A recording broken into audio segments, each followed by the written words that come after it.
Forget everything you've been told about a stalemate in Ukraine. The front line may not be moving, but battles are raging all along it as Russia's generals carry out a brutal winter offensive to try and deliver Putin a victory in time for the presidential elections in March. So far, Ukraine has stopped it dead, inflicting huge casualties on the Russians in places like Avdiivka, Kupyansk, Kreminna and Bakhmut. How have they done it? Here, we examine 4 clever tactics the Ukrainians have been using to level the playing field between their small but dogged defenders and Putin's much larger armies. They involve Patriot missile ambushes, carefully prepared defensives, drones and armoured kill squads, each designed to blunt a key Russian advantage. But all of these tactics have one common weakness, which means the Ukrainians will not be able to hold out forever, at least not without help from their allies. Russia began its winter offensive in Avdiivka, a mid-sized town just to the north of Donetsk city, early in October last year.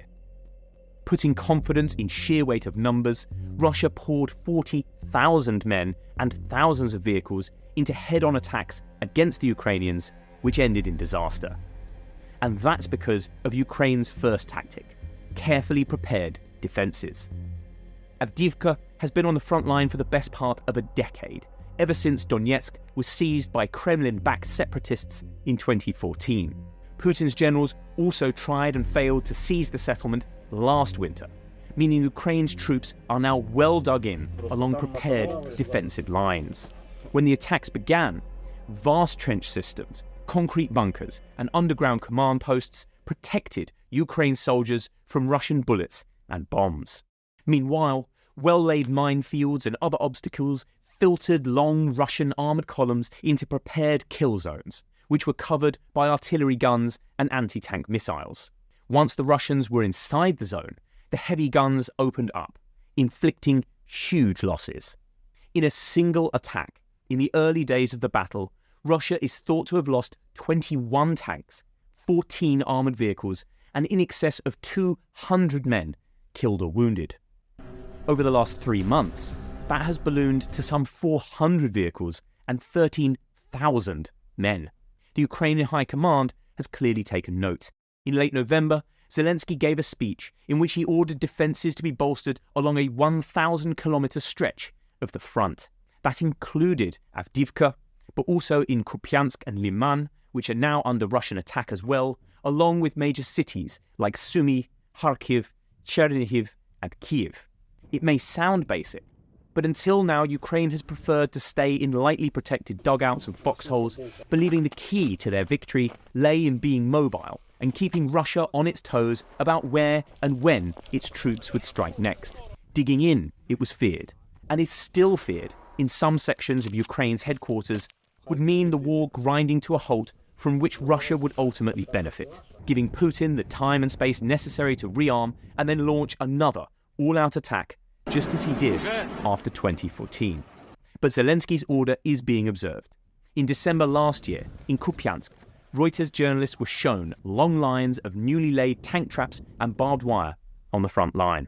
Having failed to take Avdiivka with armoured assaults, Russia ordered its troops to dismount and charge in on foot, a strategy which also failed, but for different reasons.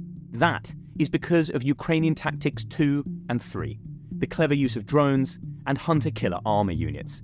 Ukraine did use drones against Russia's tanks and troop transports, but they were often sent in after the main battle was over to finish off abandoned vehicles or stranded men. But as mass infantry advances began, they became the first line of defence. Once the Russians were out of range of their own signal jammers and air support, the Ukrainian drones moved in, raining down death from above.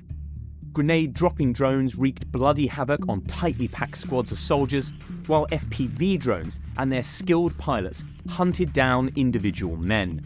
This tactic was not unique to Avdiivka, but has been replicated up and down the front to devastating effect, particularly in Kupyansk. Anyone who survived the drones was then confronted by Ukrainian armour, dispatched in hunter-killer squads to mop up the mess. Sometimes this involved just a single tank, which was able to isolate an infantry unit from ground support and pulverise them with its main cannon and machine guns. Other times, this involved Bradley vehicles working together to chew up infantry with their 25mm chain guns. Using tanks and armoured vehicles in this way is rare for the Ukrainians, who usually keep their valuable armour units well away from the front to avoid it being destroyed. In at least 2 cases, it almost was, after both a Ukrainian tank and then 2 Bradley vehicles ended up coming turret to turret with a Russian tank sent in to support the troops. Thankfully, on both occasions, the experience of the Ukrainian crews won out, with the Bradleys even managing to disable one of Russia's best tanks, the T-90, in a terrifying shootout. A skillful shot by one gunner disabled the tank's main turret and optics, forcing the crew to abandon it on the battlefield. Those 3 tactics have levelled the playing field on the ground, but Ukraine's 4th and final tactic seeks to undo one more crucial advantage that Russia has held since the first day of the war: dominance of the skies. Because Ukraine lacks both jets and anti-air defences, Russia's air force has been able to operate with relative freedom, destroying its defences from distance and creating gaps for its ground forces to pour through. But Ukraine may have developed a new tactic for blunting this advantage: ambushes using Patriot missile batteries. The method was first trialled all the way back in May last year, before Ukraine's own offensive even got underway, when 5 Russian aircraft were suddenly blown out of the sky over Russia in one of the single biggest losses of the entire war. At the time, the cause was a mystery. Nobody even knew Patriot batteries were in Ukraine.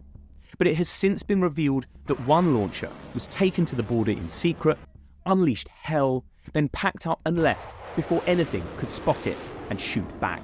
For a long time, it seemed like a one-off.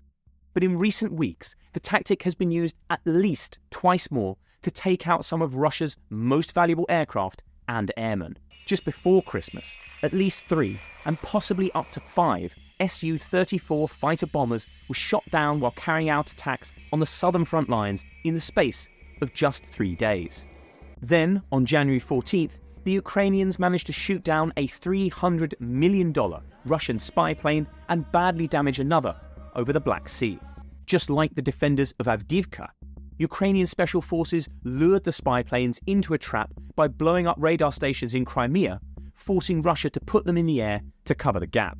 Once airborne, the planes were hit with surface-to-air missiles, downing one and badly damaging the other. The tactic is risky and is unlikely to be repeated often, but it doesn't need to become widespread to be effective. Russia's pilots are a precious resource, and throughout the war, it has gone to great lengths to keep them out of harm's way. Merely the threat of losing them, along with their aircraft, might be enough to force them out of range of the front lines and give Ukraine's troops some much-needed air cover. Taken together, these 4 tactics and the sheer tenacity of Ukraine's troops have stopped Russia's winter offensive from making any significant progress. At least for now. But Kiev has, in some ways, become a victim of its own success. The fact the front line has not moved for months has led to talk of a stalemate, and with that has come a lack of urgency from allies in the West over sending more aid. But without precious weapons and ammunition, even Ukraine's troops cannot hold out forever. A closer look at each of the tactics reveals why. For prepared defences to be of any use, they have to be covered by heavy weapons, artillery and anti-tank missiles.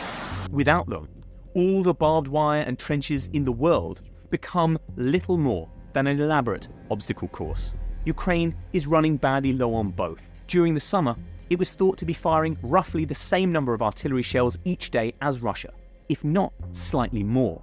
Now, the advantage has shifted 5-1 in Putin's favour. While Ukrainian drones have proved effective, the reason Kiev's troops are using them in the first place is because of a lack of guided missiles, again, supplied by the West. And the drones are far from perfect. They are affected by bad weather, can be electronically jammed, and are built largely by hobbyists risking their lives by tinkering with high explosives. Ukrainian tanks and Bradleys will also be useless without ammunition and spare parts, and risking Patriot batteries in ambush attacks is not sustainable long term. The missiles these launchers use are in very short supply and are not supposed to be used in this way. Really, this is a job for fighter jets like the F-16. Kiev has been asking for these jets since the first day of the war, and some were supposed to arrive shortly after New Year, but they have now been delayed until at least April. Already, the effects of this inaction are being felt. In December, Russia likely captured the town of Marinka, not far from Avdiivka, in its biggest win since the fall of Bakhmut. And in recent days, Putin's men have forced their way into the city of Avdiivka itself, this time using their tried and tested tactic of bombing the Ukrainians into submission using their artillery advantage. Analysts, including the highly respected Rob Lee of the FPRI think tank, now warn the town could well fall before the winter is over. If Ukraine is to succeed in holding off whatever is left of Russia's winter offensive, it needs military aid as soon as possible, aid that is currently held up in both Washington and Brussels due to political infighting. Waiting until Russia's armies are marching westward once again will be too late. We have seen from the summer how difficult it is for Ukraine to regain territory once it is lost. It will also strengthen Putin's determination not to negotiate and bolster his confidence that Russia can win, provided he keeps the war going. And that could cost the West a whole lot more than a few rockets and artillery shells.